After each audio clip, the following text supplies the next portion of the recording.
Bismillahirrahmanirrahim. Assalamualaikum warahmatullahi wabarakatuh.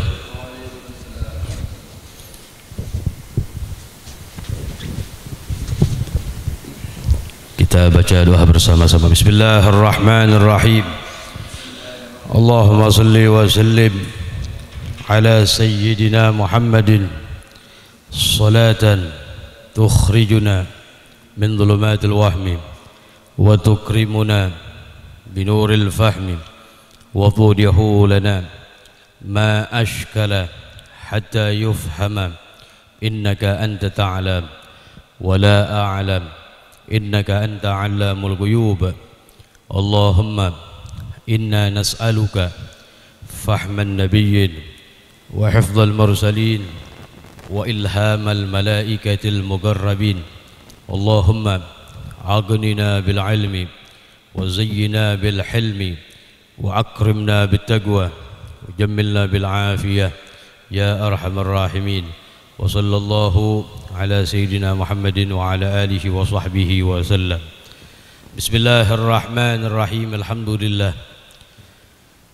الحمد لله الذي هدانا لهذا وما كنا لنهتدي لولا أن هدانا الله أشهد أن لا إله إلا الله وحده لا شريك له وأشهد أن سيدنا ونبينا محمدا عبده ورسوله لا نبي بعده اللهم صل وسلم على سيدنا محمد مفتاح باب رحمة الله عدد ما في علم الله صلاة وسلاما دائمين بدوام ملك الله وعلى آله وصحبه ومواله ولا حول ولا قوة إلا بالله الحمد لله segala puji bagi Allah Subhanahu wa taala jalla jalaluh wa ta'alat azamatuh wa qudratuh yang senantiasa melimpahkan rahmat nikmat kepada kita. Alhamdulillah kembali Allah Subhanahu wa taala perjumpakan kita dalam satu majlis yang mudah-mudahan diberkahi oleh Allah Subhanahu wa taala. Amin ya rabbal alamin.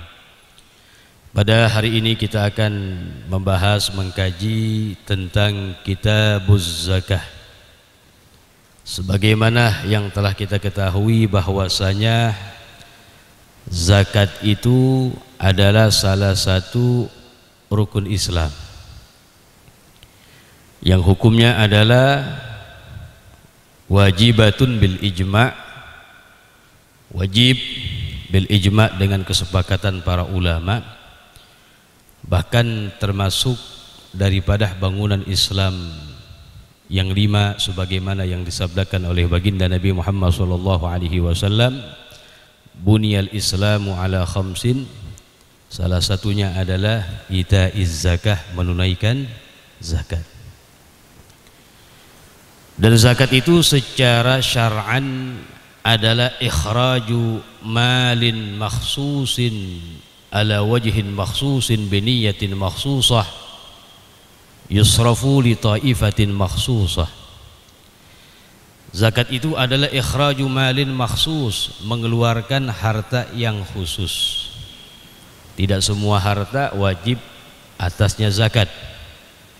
Nanti akan disebutkan harta yang khusus, wahiyya al-amwalu sittah allati tajibu fiha zakah. Harta-harta yang ada 6 yang wajib atasnya zakat. Nanti kita akan bahas diantaranya zakat perdagangan, zakat an-naqdin, emas dan perak, zakat daripada penyimpanan uang dan lain sebagainya. Ikhraj malin makhsus, mengeluarkan harta yang khusus. Ala wajhin makhsus, dengan cara yang khusus pula. Maknanya bisyurut, dengan syarat-syarat. Enggak serta-merta orang yang ada harta wajib baginya zakat. Ada syaratnya, diantaranya bulughun nisab, sampai kepada an-nisab, kadar ukuran mulai wajibnya. Di antara syaratnya mudhiyul haul, berlalunya waktu setahun dari kepemilikan yang telah sampai kepada batas an-nisab. Jadi ala wajhin makhsus, dengan cara yang khusus. Ya, sebagai contoh misalnya orang yang invest emas misalnya, nggak langsung baginya wajib mengeluarkan zakatnya. Ada cara yang khususnya. Emas yang dia simpen itu adalah telah sampai kepada batas nisab, yaitu ukurannya 84 gram. Kemudian diantara syaratnya berlalu setahun dari kepemilikan yang tidak kurang dari nisab, baru nanti wajib atasnya zakat emas. Itu makna ala wajhin maksus, dengan cara yang khusus, biniyatin makhsusatin, dengan niat yang khusus. Digaulin Nabi sallallahu alaihi wasallam, innamal a'malu binniyat yusraf li ta'ifatin makhsusatin, dan juga disalurkan untuk golongan yang khusus pula. Yang ada 8 golongan nanti yang kita akan sebut, yang disebutkan dalam Al-Qur'an, yang ada 8 golongan, diantaranya al-miskin wal fuqara. Itu orang-orang yang khusus yang berhak untuk mendapatkan daripada az-zakah. Fadlu zakah, keutamaan daripada zakat, hiya ar-ruknu salisu min arkanil Islam, adalah rukun yang ketiga daripada rukun Islam. Sebagaimana hadis yang tadi kita bacakan, buniyal Islamu ala khamsin, dibangun Islam itu atas 5 perkara. Yang pertama adalah mengucapkan 2 kalimat syahadat, kemudian wa iqamus shalah, menegakkan salat, yang ketiga wa itaiz zakah, dan menunaikan zakat. Wa hiya ukhtus salati, dan zakat itu adalah saudari perempuannya salat. Dibahasakan saudari perempuannya salat. Kenapa demikian? Li'annaha ja'at makrunatan biha fi mawadhi'a katsiratin fi kitabillah. Karena datang magrunatan secara bergandengan penyebutan zakat dan salat fi mawadhi' katsirah, di tempat-tempat yang sangat banyak di dalam Al-Qur'an. Di mana disebutkan salat, setelahnya disebutkan yang namanya zakat. Sebagaimana salah satu daripada ayat Allah Subhanahu wa taala, qalallahu taala wa aqimus salata wa atuz zakah. Kalian dirikanlah salat dan tunaikanlah zakat. Wa yuqimunas shalah wa yu'tuz zakah. Di mana di situ ada penyebutan salat, kebanyakan apa? Disertai dengan penyebutan yang namanya zakat, sehingga dikatakan ukhtus shalah, saudari perempuannya salat. Dan ini 2 perkara yang gak bisa dilepas, yang mesti diamalkan secara bergandengan. Artinya apa? Hanya salat tapi tidak mau mengeluarkan zakat, ya salatnya gak diterima sama Allah. Sebagaimana dikatakan oleh Abdullah bin Abbas radhiyallahu anhuma, ada 3 ayat nazalat makruna bi thalathin la yaqbalullahu minha wahida bi ghairi gharinatiha. Ada 3 ayat yang selalu bergandengan, yang gak bisa dipisah satu sama lain dalam pengamalannya. Salah satunya apa? Wa aqimus shalah wa atuz zakah. Kalian dirikanlah salat dan tunaikanlah zakat. Faman shalah, siapa orang yang hanya salat, walam yuzaki, tapi dia tidak mau mengeluarkan zakat, padahal zakat wajib baginya, lam yuqbal minhu, maka salat orang tersebut enggak diterima sama Allah Subhanahu wa taala. Jadi enggak bisa dilepas tuh. Bahkan ungkapan sahabat Abu Bakar As-Siddiq radhiyallahu taala anhu, la ufarriqu bainas salati waz zakah. Karena di masa khilafah beliau banyak daripada mani'uz zakah, kaum muslimin yang tidak mau mengeluarkan zakat. Mereka beranggapan zakat ini hanya wajib di zaman Nabi Muhammad, sehingga diperangi oleh sahabat Abu Bakar As-Siddiq. Beliau mengatakan la ufarriqus shalah la ufarriqu bainas salati waz zakah. Saya enggak akan pisahkan antara salat dan zakat. Karena orang yang mengingkari kewajiban zakat bisa menyebabkan dia keluar dari agama Islam. Karena sesuatu yang mujma' alaih, yang ulama sepakat tentang kewajibannya, binasil Quran wal hadis, dengan nas Al-Quran dan hadis Nabi kita Muhammad sallallahu alaihi wasallam. Dan disebutkan fadilah daripada zakat sangat banyak sekali dalam Al-Quran. Di antaranya Allah subhanahu wa ta'ala berfirman, faqala ta'ala wa rahmati wasi'at kulla syai'.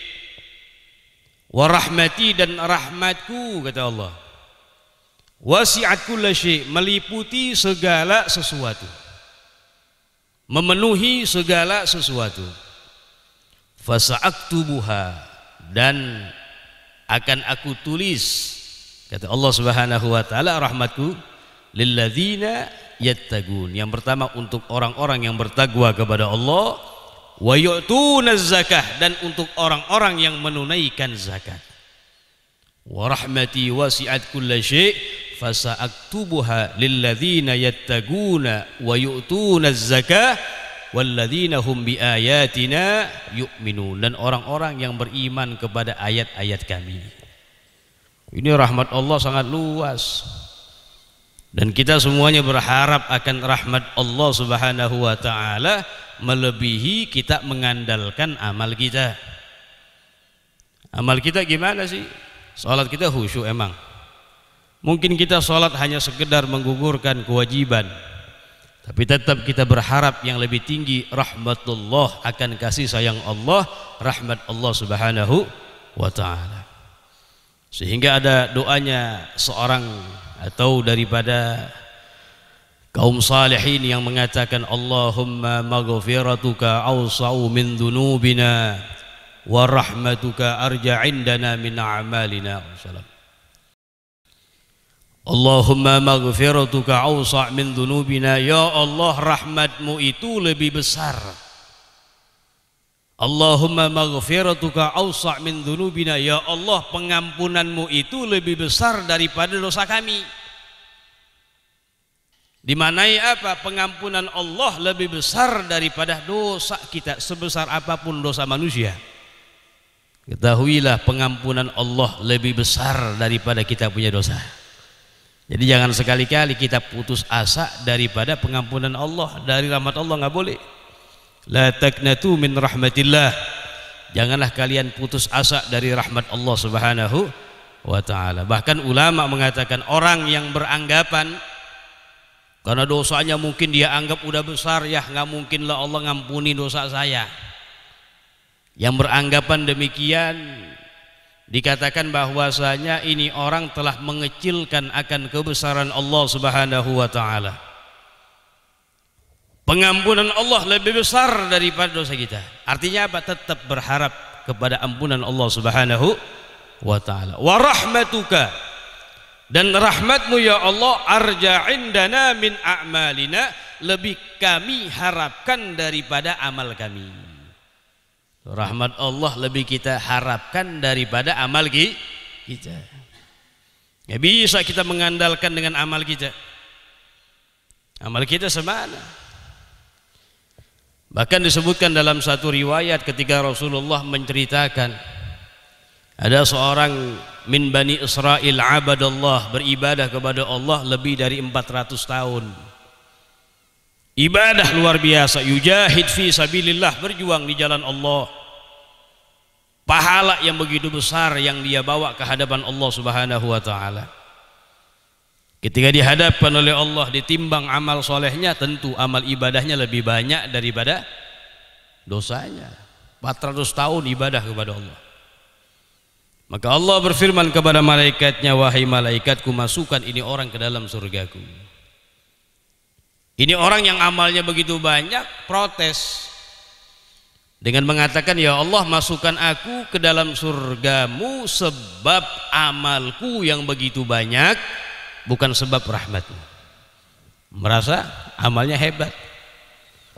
Oh begitu, kata Allah. Akhirnya ditimbang satu nikmat mata yang Allah berikan kepadanya. Satu nikmat mata yang Allah berikan kepadanya ditimbang dengan amal ibadah yang dia kerjakan 400 tahun. Berjuang di jalan Allah fi sabilillah, ibadah yang luar biasa. Ternyata satu nikmat mata mengalahkan daripada amal ibadahnya yang ratusan tahun ibadah kepada Allah Subhanahu wa ta'ala. Jomplang. Akhirnya, wahai malaikatku, masukkan orang ke dalam neraka. Protes nangsi Allah, mengakui ya'darif, mengakui akan keagungan rahmat Allah, kebesaran Allah dengan mengatakan, ya Allah, kalau begitu masukkan aku ke dalam surgamu sebab rahmatmu. Makanya doa-doanya orang saleh begitu, Allahumma maghfir, Allahumma wa rahmatuka arja indana min a'malina, wa rahmatuka, dan rahmatmu ya Allah arja indana, lebih kami harapkan, min a'malina, daripada amal kami. Ya, bukan berarti nggak beramal, tetap beramal, cuma tetap yang paling kita utamakan apa? Mengharapkan daripada rahmat Allah. Kewajiban-kewajiban wajib untuk kita laksanakan, tapi jangan sekali-kali mengandalkan dengan amal kita, jauh di situ. Jadi rahmat Allah sangat luar biasa. Jadi saat tubuha, kata Allah, akan aku tuliskan itu rahmat untuk siapa? Yang pertama untuk orang-orang yang bertakwa kepada Allah. Mudah-mudahan kita dijadikan sebagai orang-orang yang bertakwa kepada Allah Subhanahu wa ta'ala. At-taqwa imtisal awamirillah wajtinabun nawahi. Takwa itu adalah menjalankan perintah-perintah Allah dan menjauhkan daripada larangan Allah Subhanahu wa ta'ala. Al-Imam Ali karramallahu wajhah, beliau mendefinisikan at-taqwa khauful jalil wal amalu bitanzil wal ridha bil qalil wal isti'dad li yaumir rahil. Beliau mengatakan takwa itu khauful jalil, takut kepada Allah. Tanamkan sifat takut kepada Allah dimanapun kita berada, bukan hanya di masjid, bukan hanya di tempat-tempat ibadah, fi kulli makan, di tempat manapun. Ittaqillah haitsu ma kun, takutlah kalian kepada Allah, bertakwalah kepada Allah haitsu ma kun, dimanapun kalian berada, kata Rasulullah. Mau di masjid, mau di pasar, mau di kantor, mau di jalanan, tetap rasa takut kita pasang ke hadapan Allah Subhanahu wa ta'ala. Khauful jalil wal amalu bitanzil, dan mengamalkan daripada Al-Quran itu takwa. Berusaha sedikit demi sedikit kita cocokkan kehidupan kita dengan Al-Quran. Al-Quran memerintahkan kita seperti ini, melarang kita seperti ini, cocokkan. Wal amalu bitanzil war ridha bil qalil, dan ridha dengan ketetapan Allah meskipun sedikit daripada apa yang Allah anugerahkan kepada kita. Alhamdulillah. Jangan suudzon kepada Allah, jangan prasangka buruk kepada Allah Subhanahu wa ta'ala, tapi tetap pasang sifat husnudzan. Segala apa yang Allah anugerahkan kepada kita, nagul, kita akan ucapan alhamdulillah. Luar biasa tuh. Jadi urusannya orang Islam, kata Nabi Muhammad, semuanya baik, enak. Urusannya orang Islam semuanya enak, bernilai, berganjar pahala indallah Subhanahu wa ta'ala. Artinya enak, berganjar pahala. Sehingga Nabi bingung. Nabi mengatakan apa dalam hadis yang sahih? Ajaban li amril mu'min, kata Rasulullah. Sungguh mengagumkan urusannya orang Islam. Kenapa? Karena semua apa yang dia lakukan baik. In asabathu sarra syakar fakana khairan lahu. Kalau dia mendapatkan satu kenikmatan, kesenangan, dia bersyukur kepada Allah, fakana khairan lahu, syukur baik baginya. Wa in asabathu dharra, apabila dia tertimpa daripada musibah, sabar, fakana khairan lahu. Kalau dia sabar atas musibah yang menimpa kepadanya, sabar, inna lillahi wa inna ilaihi raji'un, maka ana khairan lahu, dan itu baik baginya. Bahkan kesabaran daripada al-masaib inda sadmatil ula, ketika langsung sabar, dikatakan falahu tis'u mi'ati darajah, baginya mendapatkan 900 tingkatan indallah Subhanahu wa ta'ala. Oh, itu tingkatan kesabaran dalam menghadapi cobaan, sabar dalam menghadapi cobaan, tingkatan yang luar biasa, paling besar. Dibanding sabarnya kita mengerjakan ketaatan, dibanding sabarnya kita dalam menahan daripada perkara yang diharamkan oleh Allah Subhanahu wa taala. Sehingga dikatakan Abdullah bin Abbas bahwasanya tingkat-tingkatan kesabaran ini terbagi 3. Yang pertama sabrun ala ada'il faraid, kesabaran dalam melaksanakan kewajiban. Salat ini kewajiban, sabar, ini butuh sabar. Datang bulan Ramadan wajib kita puasa Ramadan. Kemudian kita berdagang, ada syarat-syaratnya, sudah sampai kepada batas wajib untuk mengeluarkan zakat, kita keluarkan zakat kita. Itu semuanya butuh kepada kesabaran. As-sabru ala ada'il faraid, kesabaran dalam melaksanakan suatu kewajiban. Falahu 300 darajah, baginya mendapatkan 300 tingkatan dari Allah Subhanahu wa taala. Yang kedua lebih berat lagi, as-sabru ala tarkil maharim, kesabaran di dalam meninggalkan perkara-perkara yang diharamkan. Lebih berat lagi deh. Oh ini haram dah, nggak boleh nih, jangan diterjang, nggak boleh. Syurbul khamar, minum khamar haram, tinggalin. Li'bul gimar, main judi hukumnya haram, kita tinggalin. Az-zina wal liwat dan lain sebagainya haram, kita tinggalkan. Biasanya kan perkara-perkara yang haram itu dihiasi dengan kenikmatan. Kita tahan, oh ini haram. Oh luar biasa. As-sabru ala tarkil maharim, kesabaran dalam meninggalkan perkara yang haram. Falahu 900 darajah, falahu 600 darajah, baginya mendapatkan 600 tingkatan indallah Subhanahu wa taala.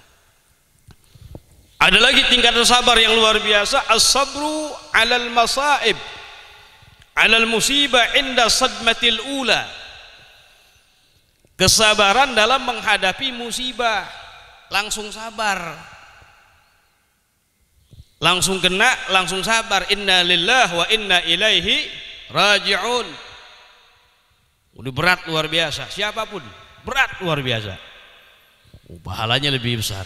Falahu 900 darajah, baginya mendapatkan 900 tingkatan indallah Subhanahu wa taala. Bahkan disebutkan dalam satu riwayat, ada seorang ibu sedang nangis di hadapan kuburan anaknya yang meninggal masih kecil. Nangis dia. Akhirnya Rasulullah dan para sahabat lewat, Nabi menyaksikan. Kata Nabi Muhammad, apakah ya hendaknya engkau bersabar, kata Nabi. Nabi di belakangnya lewat, nggak kelihatan sama ini ibu nih. Kata Nabi, hendaknya engkau bersabar. Maka ibu itu mengatakan, iya yang kena musibah saya bukan kamu. Coba kalau yang kena musibah kamu, sabar bisa. Dia ngomong padahal Nabi Muhammad ya. Tapi dia nggak tahu ini ibu nih, jalan Rasulullah. Dikabari oleh sahabat, tadi yang bicara sama kamu Nabi Muhammad itu. Wah, kaget nih ibu, kaget luar biasa. Langsung lari menuju rumah Nabi. Sampai di hadapan Nabi, ini ibu minta maaf. Saya nggak tahu wahai Nabi Muhammad, yang berbicara tadi kamu. Sekarang saya sabar, dibilang. Sekarang saya sabar. Kata Rasulullah, as-sabru inda sadmatil ula. Kesabaran itu langsung, bukan pakai entar-entaran. Ya meskipun begitu dapat fadilah besar, tapi fadilah yang lebih utama kesabaran langsung dia bersabar. Setiap mendapat apapun ujian dari Allah, inna lillahi wa inna ilaihi raji'un. Serahkan kepada Allah Subhanahu wa taala. Karena ma gudir yakun, segala yang telah ditakdir sama Allah yakun, pasti jadi. Makanya dalam qasidah Imamul Haddad beliau mengatakan, la yaksuru hammuk ma gudir yakun. Jangan banyak sumpeknya kamu, dibilang. Segala yang telah ditakdir sama Allah pasti jadi. Ada apa kita sumpek-sumpek? Semua yang sudah ditakdir sama Allah akan jadi. Kan wajib kita beriman kepada qada dan takdir. Antu'mina bil qadari khairihi wa syarrihi minallahi ta'ala. Rukun iman tuh, beriman kepada takdir Allah, khairihi wa syarrihi minallah, yang baik maupun yang buruk minallah, semuanya dari Allah Subhanahu wa taala. Semuanya itu. Nggak boleh hanya kita katakan yang baik hanya dari Allah. Semuanya minallah Subhanahu wa ta'ala. Ma gudir yakun la yaktsuru hammuk. Jangan banyak pusingnya kamu, sumpeknya kamu. Ma gudir yakun, yang telah ditakdir sama Allah pasti akan jadi. Jadi tenang begitu. Kita jalanin aja deh. Segala yang telah ditakdir sama Allah pasti jadi. Alhamdulillah kita hadir majlis ilmu. Pagi-pagi kayak begini banyak saudara kita yang tidur. Nikmat min Allah Subhanahu wa taala. Ini takdir dari Allah. Begitu, ini takdir dari Allah, ya. Sehingga ulama kita bilang begini nih, kalau misalnya kita melakukan satu ketaatan kepada Allah, boleh melihat awalnya, yaitu takdir. Karena dengan kita hadir sini udah bigadarillah ini. Boleh juga kita menyaksikan atau melihat akibatnya, akhirnya. Orang yang taat kepada Allah akan diganjar as-sawab al-jannah, diganjar pahala, diganjar surga Allah Subhanahu wa ta'ala. Itu ujungnya, puncak bagi orang yang bertakwa kepada Allah. Jadi boleh kalau kita melakukan satu ketaatan kepada Allah, melihat awalnya boleh, yaitu takdir, dan melihat akhirnya akibat dari itu pekerjaan boleh, yaitu berharap pahala dan surga Allah Subhanahu wa ta'ala. Tapi yang paling afdal melihat yang awalnya, yaitu takdir. Biar kenapa? Biar kita nggak ujub, nggak merasa baik dalam ibadah kita, nggak merasa lebih baik daripada orang lain dalam ibadah kita. Lihat takdirnya, ya udah ditakdir, ya udah alhamdulillah. Tapi hati-hati dalam perkara maksiat. Kalau mengerjakan satu kemaksiatan kepada Allah, nggak boleh kita melihat awalnya, yaitu adalah takdir. Harus dalam perkara maksiat kita melihat akhirnya, yaitu ancaman bagi mereka yang bermaksiat kepada Allah, mendapatkan dosa, waliyadzubillah min dzalik, akan dimasukkan ke dalam neraka Allah Subhanahu wa ta'ala. Itu akhirnya. Jadi dalam mengerjakan satu kemaksiatan jangan bilang begini, kan gue melakukan ini maksiat udah ditakdir sama Allah. Jadi nanti dia menyalahkan daripada takdir. Ini bahaya. Kata Imamul Haddad, hati-hati yang berkeyakinan demikian, mungkin menyalahkannya dia akan takdir Allah, itu dosanya lebih besar daripada itu maksiat yang dia lakukan. Jadi nggak boleh dia minum khamr, dia bilang ini kan gue udah takdir, dia udah ketetapan dari Allah. Jadi menyalahkan yang namanya takdir, ini haram, nggak boleh. Dalam perkara maksiat lihat akhirnya, yaitu akibat dari maksiat yang dia lakukan, dosa dari Allah, waliyadzubillah, dan dimasukkan ke dalam neraka Allah Subhanahu wa ta'ala. Gak boleh lihat awalnya, itu takdir. Tapi kebaliknya, kalau melakukan satu ketaatan kepada Allah, boleh melihat yang awalnya, yaitu takdir, boleh juga melihat yang akhirnya, janji minallah Subhanahu wa ta'ala, as-sawab wal jannah. Tapi dalam hal itu, dalam kebaikan yang paling afdal melihat awalnya, yaitu takdir. Biar kenapa? Biar nggak ujub dalam ibadah kita. Itu yang paling afdal. Dalam sebuah hadis Nabi SAW, beliau bersabda, man adda zakata malih dhahaba anhu syarruh.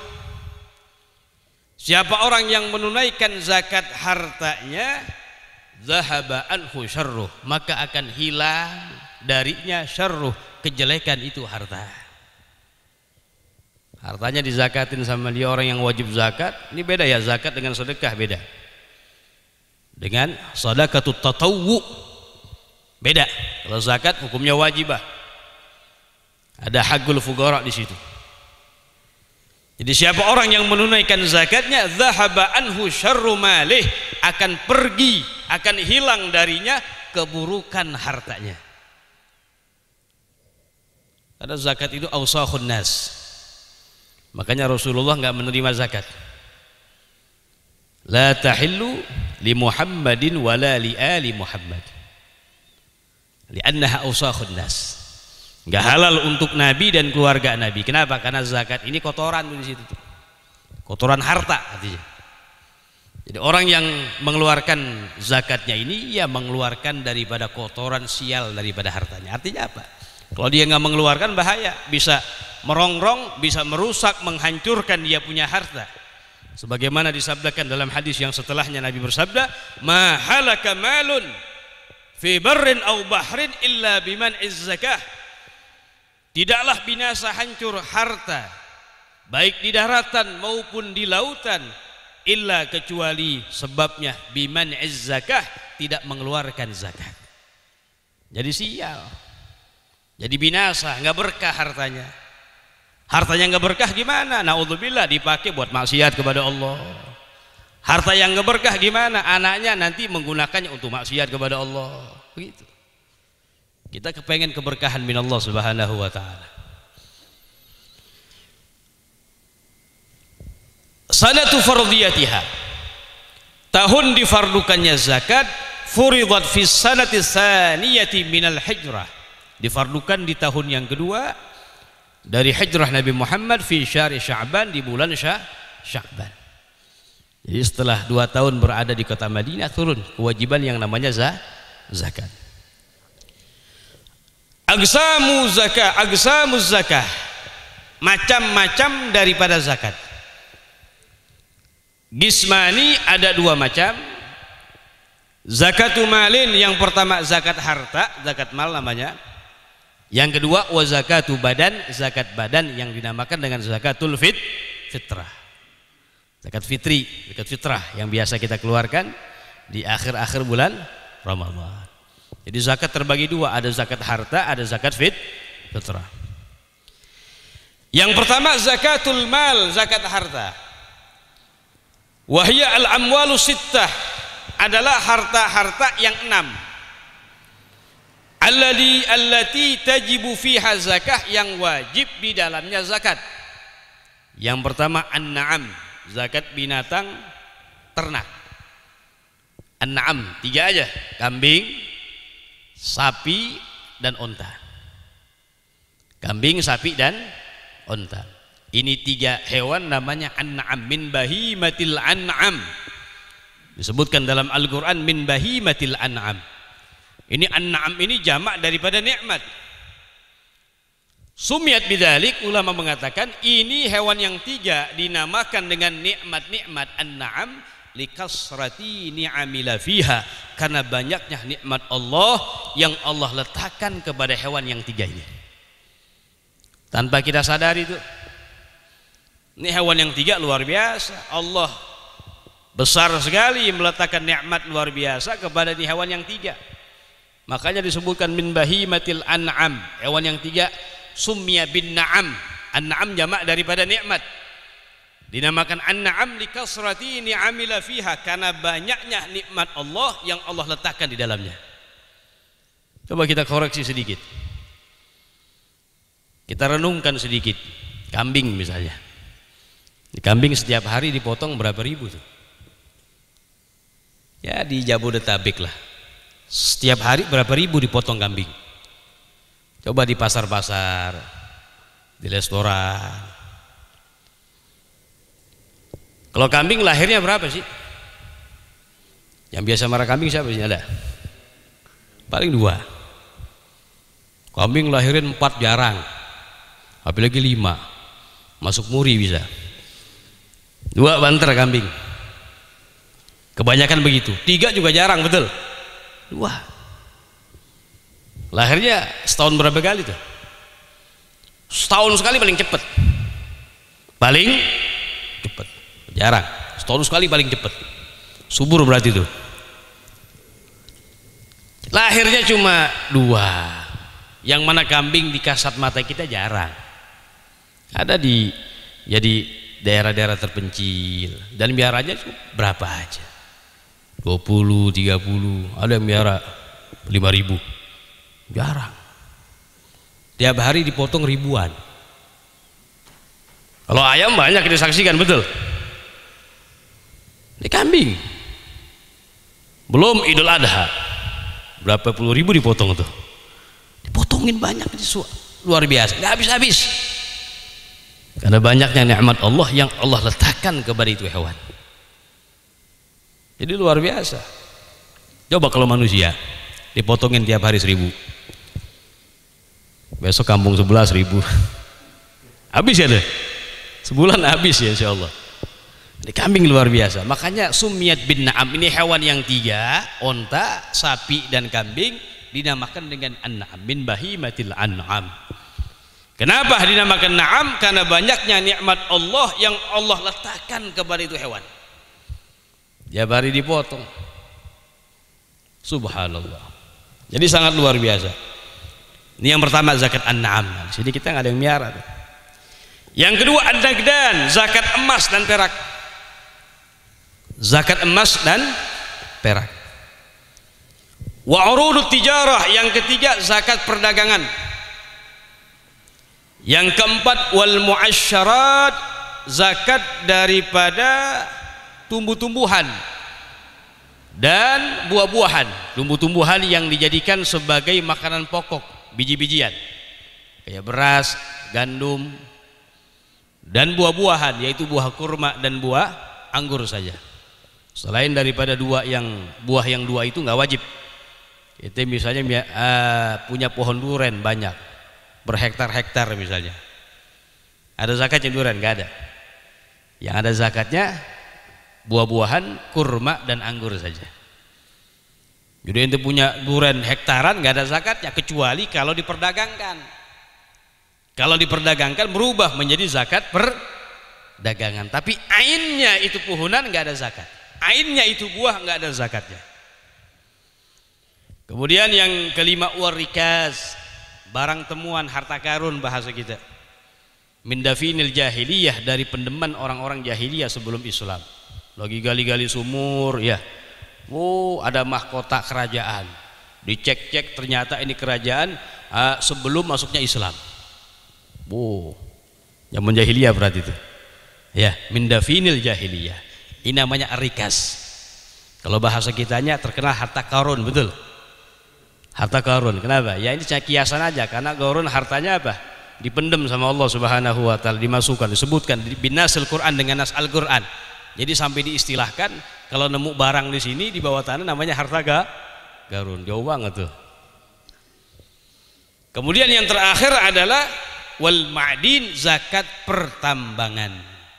Nah, pertambangan di sini hanya pertambangan emas dan hanya pertambangan emas saja. Adapun selain pertambangan emas nggak ada zakatnya.